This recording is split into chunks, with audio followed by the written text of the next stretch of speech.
Hey guys, welcome to my channel. So, first of all, thank you so much for all the love and support I have been getting on my Halloween videos. And now I have brought you this next one. It is Frankenstein. I did not do a good job applying the green all over my body. So we're just gonna ignore that because I even tried putting it on my hands and I gave up halfway. So I just put green rings. I figured that would help. But it's honestly very easy. You would just need green face paint and then just add in whatever little details you want. You don't even have to do the scar. You don't even have to cover your eyebrows. This I literally just bought. So if you guys want to see how I got it, then please keep watching.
Alrighty guys, so that is the end of the video. I really hope you guys enjoyed this pretty easy makeup look.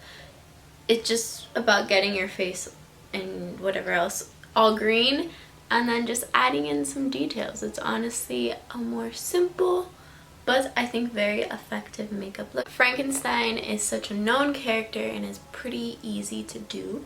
So I really hope you guys enjoyed this video, and if you did, please don't forget to give me a thumbs up and subscribe to my channel. I can't speak. And I will see you in the next video.